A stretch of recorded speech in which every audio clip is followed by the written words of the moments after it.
Bonsoir, bienvenue à Parole à l'élu, édition du 4 février. Ce soir, mon invité, M. Alexandre Irakopp. Bonsoir. Bonsoir. Tout d'abord, commençons par un gros dossier, on ne peut pas passer à côté, le fameux dossier de la Charte. Oui. Le Parti libéral a pris position il y a quelques temps. Oui. Plusieurs organismes ont dénigré, dans le fond, la Charte, la Commission.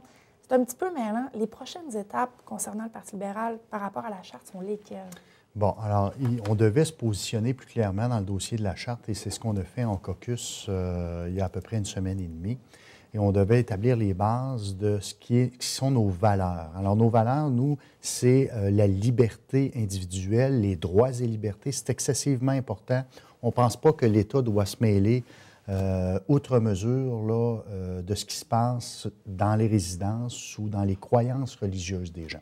Par contre, on devait se positionner. Il y a des bonnes choses dans la Charte. Nous, ce qu'on dit, c'est évidemment l'égalité homme-femme, c'est primordial. On le sait tous, c'est déjà connu, mais nous, on veut l'inclure dans une charte. C'est très important qu'un immigrant arrive au Québec, il puisse savoir en partant qu'ici, là, on traite tout le monde égal. Et ça, c'est des balises importantes. Concernant l'habillement, nous, ce qu'on dit, c'est que, et on a toujours dit la même chose, c'est que le visage doit être à découvert, on doit être capable d'identifier la personne pour des questions d'identification et de sécurité. Là où on est allé un peu plus loin, où on s'est positionné, c'est concernant le fameux tchadar. Évidemment, c'est une dame qui porte un habit de la tête aux pieds et on voit le visage. Mais ceux qui portent le tchadar, c'est des gens qui s'isolent socialement et font en sorte que ça pourrait amener des perceptions de dénigrement par rapport à la femme. Dans ce contexte-là, on dit que ce n'est pas permis de travailler avec un tchadar pour les employés de l'État et que les gens doivent avoir un visage à découvert. Nous, on fait une distinction entre la neutralité de l'État et les croyances individuelles. C'est-à-dire que l'État doit être absolument neutre, mais une personne peut avoir des croyances. Un fonctionnaire peut aller travailler avec une croix dans le cou. Dans les hôpitaux juifs, ils portent une kippa, on dit c'est permis, il n'y a pas de problème. Les dames qui portent un foulard, on voit le visage. Nous, on dit que c'est acceptable. Les personnes ne doivent pas faire la promotion de religion. Ça, c'est excessivement important. L'État doit être neutre. Mais de là à faire du mur à mur au Québec puis dire à tout le monde, voici comment vous allez vous habiller, ça, c'est correct, puis ça, c'est pas correct. Nous, on ne veut pas aller là-dedans. Et on dit que le crucifix va demeurer à l'Assemblée nationale et on distingue le patrimoine dans la Charte et c'est ce qui nous distingue du Parti québécois. C'est que nous, on dit qu'il faut garder notre patrimoine. C'est pas vrai qu'on va se faire une lobotomie collective au Québec en disant on va tout oublier ce qui s'est passé dans les 100, 200 dernières années, les bonnes choses puis les mauvaises, on repart à zéro. On dit on a un patrimoine, il faut le sauvegarder, il faut le protéger, ça fait partie de notre histoire. On n'enlèvera pas les croix dans les hôpitaux, dans les églises, à l'Assemblée nationale. Il y en a que c'est gravé dans les murs. On n'empêchera pas les aumôniers. Il y a des gens qui sont en phase terminale dans les hôpitaux et qui ne vont pas à la messe, mais que dans les derniers moments de leur vie, veulent parler à quelqu'un. Il y a des hôpitaux qui engagent des aumôniers. On dit que les aumôniers vont pouvoir continuer à aller dans nos hôpitaux, dans les prisons, aller parler aux détenus. Dans les services de pompiers et de policiers lorsqu'il y a des décès en devoir. Ça fait partie de notre patrimoine. Il y a eu plusieurs volte-face de la part de vos collègues au Parti. Vous avez publié récemment un communiqué disant que le Parti libéral est plus uni que jamais. Il y a un sondage qui est sorti il y a quelques temps, vous mettant coude à coude avec le Parti québécois. Qu'est-ce qui vous donne cette conviction, justement, que là, vous êtes plus unis que jamais et vous allez de l'avant pour prendre les devants? Parce que c'est une question importante et on a pris un peu de retard là-dessus parce qu'on attendait un comité qu'on a formé, qu'on a mis sur place.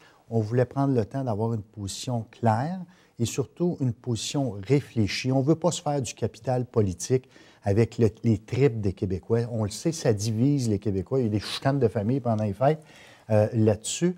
On ne veut pas se faire du capital politique là-dessus. Nous, ce qui est important, puis je vais vous dire une phrase assez simple qui va peut-être résumer. Savez-vous combien il y a de policiers, on est 8 millions au Québec, qui ont fait des demandes pour porter un signe religieux au Québec? 0. Savez-vous combien il y a de personnes qui portent un tchadar, fonctionnaires au gouvernement du Québec? 0. Il y a 350 000 chômeurs, on a perdu 64 000 emplois. Nous, on veut parler d'économie. On veut que les familles moyennes puissent avoir de l'argent, le plus d'argent possible dans leur poche, augmenter leur qualité de vie. On veut parler et mettre de l'énergie, de l'emphase et de l'argent là-dessus, pas sur des choses hypothétiques qui n'arriveront pas. Alors, mais c'était important quand même. Dans la Charte, il y avait des bonnes choses. On devait se positionner. On le fait. Maintenant, on veut parler des sujets qui préoccupent les Québécois. Vous venez juste de mentionner le mot économie. Ça m'amène sur mon prochain point. Votre chef a exigé le dépôt du budget provincial avant la fin du mois de février, oui, tout en mentionnant par contre que vous allez probablement voter contre. Si les deux partis de l'opposition votent contre, le gouvernement est renversé. Ça sent les élections, hein? Bien, oui, dans un contexte de gouvernement minoritaire, il y a plusieurs options qui peuvent arriver, dont, par exemple, il y a des rumeurs que Mme Marois déclenche des élections en février et qu'on n'est même pas siégé à la Chambre. Il y a des rumeurs que c'est au budget également. Effectivement, nous, on pense qu'après 18 mois, c'est important de déposer un budget. On s'annonce vers un déficit de 2,5 milliards alors qu'on devait avoir un déficit zéro. Il s'est passé quelque chose là d'extrêmement inquiétant. Et on ne veut pas que le Québec retourne dans le rouge. On ne veut pas que le Québec soit en arrière de toutes les autres provinces du Canada alors qu'on était en avant. Rappelez-vous Raymond Bachand, alors qu'il y avait une récession au niveau mondial, ça allait mal partout. Le Québec, c'en est un des endroits au monde où on s'en est mieux le tiré. Là, on est en train de faire l'inverse alors que l'économie remonte. Alors, on veut absolument avoir un plan précis de où le gouvernement s'en va avec le budget. Malheureusement, on s'en va vers un déficit et ça, bien, c'est pas bon ni pour vous, ni pour moi, ni pour toute la classe moyenne au Québec. Justement, si des élections sont déclenchées prochainement, est-ce que M. Alexandre Hiraka est prêt? Oui, nous étions prêts en décembre, on est prêt là. Il y a beaucoup de dossiers sur lesquels on veut travailler, on se prépare, je pourrais vous en parler longtemps. C'est pour des élections, personne n'en veut des élections, ça coûte des sous, il ne faut pas s'amuser à faire des élections. Je souhaite évidemment un gouvernement majoritaire libéral, je pense qu'on peut y arriver, mais mon équipe est prête. J'ai des employés extraordinaires, des bénévoles extraordinaires, une association très forte, très dynamique.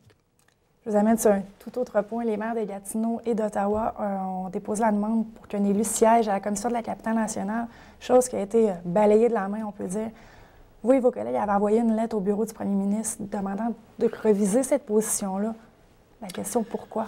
Alors, à titre de président de caucus régional, j'ai convoqué M. Jobin, le maire, à une rencontre la semaine dernière.